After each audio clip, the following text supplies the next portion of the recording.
Welcome to Spiritual Psychology. My name's Renee McKenna, and I bring my 30-plus years as a recovering addict and ex-crazy person turned therapist and shamanic healer to bring you snackable teachings on spirituality, psychology, and all things personal growth. And today I want to talk about comparing yourself to others or comparing yourself to yourself. And I was reminded of this idea the other day through Jordan Peterson's book, The 12 Rules of Life. And rule number 4 in Jordan's book is compare yourself to who you were yesterday, not to who someone else is today. And he points out that it was probably much easier for people to be good at things when more of us lived in small rural communities. Somebody could be homecoming queen, someone else could be the spelling bee champ, math whiz, or baseball star. There were maybe only 1 or 2 mechanics in town and a couple of teachers. And in each of their domains, these local heroes had the opportunity to enjoy the serotonin-fueled confidence of the victor. And perhaps it might even be for that reason that many people who were born in small towns are statistically overrepresented among the successful people in the world. And if you're a 1 in a million person, but you grew up in New York, there's now 20 of you. Most of us do live in cities, and as we've become more and more digitally connected to perhaps the entire 7 billion planet, our hierarchies of accomplishment and chances to be the best at something are radically different than what they used to be. I've always loved lifting weights, but over the last few decades, between having children and pretty extreme knee and hip issues, I haven't been able to do a lot of work on my lower body. And thanks to modern medicine, I had a knee replacement, very successful. And so I've been strength training, particularly my glutes, quads, and hamstrings. And there's a plethora of really helpful weightlifting coaches, physical therapists, and personal trainers who have all kinds of Instagram and YouTube channels to give you amazing lower body workouts.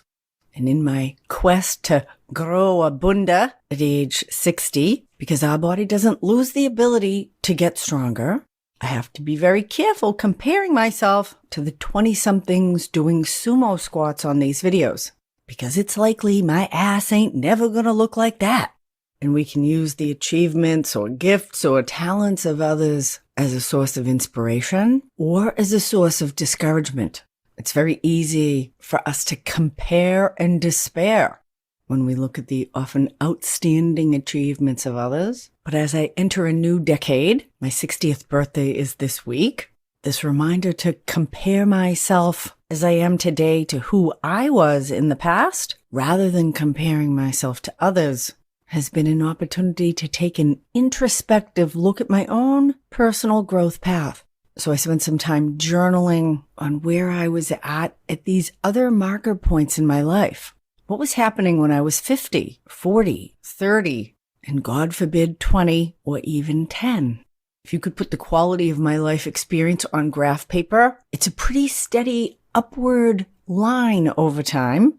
Lots of little dips and detours, but I'm kind of on fire to be 60, 70, and maybe even 80. Because for me, 10, 20, and 30 really kind of sucked. I'm happy to report there's been a lifetime progress of coming more into who I really am, spending time doing the things I most enjoy, and continuing to try to follow the little breadcrumbs and road signs that lead me on the path to purpose and fulfillment in both big and small ways. And fulfillment and self-approval is a path, not a destination. It really is about finding joy in the journey, because no matter what's happening in my outside world, on some level, it will always just be Tuesday. And the idea that acquiring money, power, prestige, relationships can be fleeting. It is the experience of progress that really makes us happy. And progress can only be measured in myself. So although my butt may never look like the blue spandex girl on YouTube, I can compare back to what was happening with my body a year ago, before I had my knee replacement surgery, when walking a couple blocks or standing for any length of time was pretty much undoable. Now I can walk 2 miles, and I don't even need to wear compression pants because I don't have any leg swelling anymore, which I had for years. 10 years ago, I had a terrible limp, a lot of hip pain, and the story I was telling myself is, oh, well, this is just what happens as you age, which is a terrible death message, particularly considering now 10 years later, I feel healthier, stronger, and more energetic than perhaps I have in my life. When I was 40, I was pregnant with my second child, a very different body experience. At 30, I was still really struggling with food and struggling in just about every area of my life, relationally, financially, professionally, familially. 28 to 32 was a particular dark night of the soul for me. I can look back to when I was 20 and what was happening with my body. I was still actively bulimic, actively drinking and drugging, in tremendous confusion and self-hatred, really disconnected from myself. And at 10, I started to have panic attacks. I realized my parents would be of little use to me in helping me navigate my difficulties, and I started stealing candy bars, smoking cigarettes out in the woods, and looking at Playgirl magazines, hoping as best I could to medicate my existential angst. So if I compare myself to myself, I can feel really good about being where I am from where I have come. I have work that I love, kids that I love, friends that I love. I live in multiple places that I really enjoy. And I have over time been able to co-create a life of dynamism, creativity, and deep fulfillment. And it ain't over yet. Early in my 12-step recovery, I heard someone say, don't compare your insides with somebody else's outsides. So the young woman with the blue spandex bunda might have a really cute butt, but she also might be a superficial wingnut, addicted to Adderall, having sex with her best friend's husband. Now, I'm not saying she is, and I don't want to use that as a jealous fantasy to make myself feel better at someone else's expense, but we really don't know what's happening under the surface in other people's lives. And under the surface is really where our experience is. And we are all having an experience here. And although how we look and present ourselves to the external world, or how other people appear to us, whether in person or on social media, appearances can absolutely be deceiving. I remember I had this client, beautiful Filipino woman, in her mid-40s, always impeccably dressed, beautiful body, stunning face, very talented artist, actually made jewelry on the side, and was a very successful middle manager in a big tech company in Silicon Valley. I actually met her because I bought something from her off of Craigslist, so I got to see her stunning condominium with original artwork, beautiful leather furniture, white rugs, and she found out I was a therapist and healer. We ended up having a long chat, and she did a series of sessions with me. And as we got deeper into her reality, she was riddled with self-hatred, insecurity that drove her to almost pathological perfectionism, and she was desperately lonely. She'd had an extremely abusive and demanding mother and an absent father, and only dated totally inappropriate or unavailable men. And when she wasn't out in the world looking perfect, she was often literally in bed with the covers pulled over her head and the shades pulled down. And in one of our last sessions together, she confessed to me that earlier that week she had driven out to a beautiful hotel on the California coast, bought herself a glass of wine, and took a series of pictures of herself out on the veranda overlooking this stunning view so she could post them on social media. I don't even know if she drank the glass of wine, but she got back in her car and went home and posted her perfectly made up, beautifully dressed, sexy little self on Instagram or Facebook, wherever she was posting, and it was complete and utter bullshit. Tragedy. I was on a plane recently behind this beautiful young 20-something who spent over an hour taking selfies of herself and airbrushing them. I'm going to guess for her taking selfies has ranked into becoming a hobby, if not a vocation. And again, I thought, she might be gorgeous, but would I actually like her as a person? Now, starting at birth, pretty much, humans attune to the people and circumstances around them. It's how we learn language, behavior, and what gets us attention or approval or love, and what gets us ignored, disapproved of, or rejected. One of the extreme difficulties about being a child is that we have very little choice about our circumstances or who we're trying to attune ourselves to.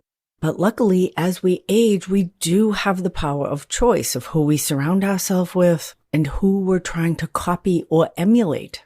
And am I spending time with people or information that inspire me? Or am I immersed in circumstances that make me feel bad? And so when my son was in 3rd grade, the first week of summer, he looked at me and he said, "Mom, do you think I could go to a school where I might be able to have friends?" Oh, knife in my heart. Yes, dear, we will look into that. Both my kids were in the same school, very different children, very different experience. My daughter loved it there. My son, it was a fail on many levels. So we found this very special little quirky school. And I'm very grateful that I had in-laws who are educators themselves, who were willing to help and support us in helping and supporting our son to go to this very outside-the-box place.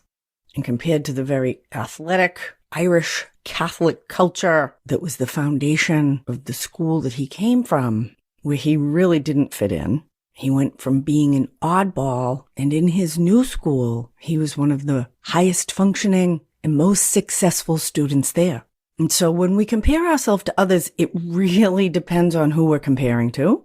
Because human life is always an interactive venture, we are always comparing internally and externally. And if we find those comparisons painful or discouraging or anxiety-producing, then that's important information that we're either being called to grow or something needs to change, either in our circumstance or in our perspective.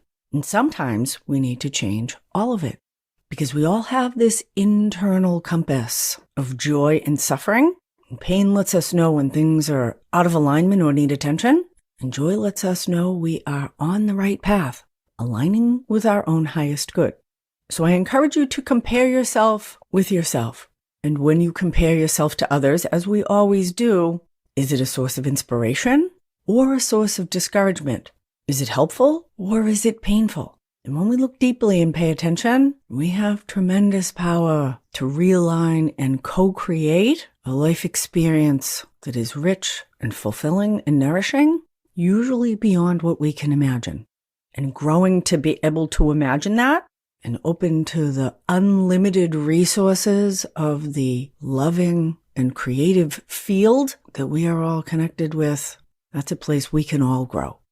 Thank you so much for listening. If you want help on your personal growth path, shoot me an email, info@reneemckenna.com. Let's set up a discovery call. See if a block of spiritual psychology work might benefit you in your life. For years, I've been wanting to work in groups and get to meet and interact more individually with all of you. And there's plans in the way to create a community membership that includes some monthly groups, more personal interactions, and lots of content that you won't be able to get elsewhere.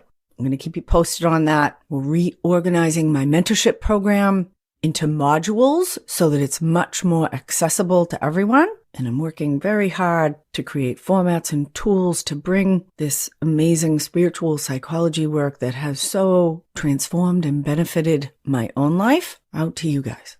I always have free workshops coming out on Insight Timer. You can check out my Insight Timer profile in the show notes.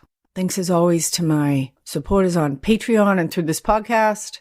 Blessings on your path until we meet again. This is Renee McKenna for Spiritual Psychology.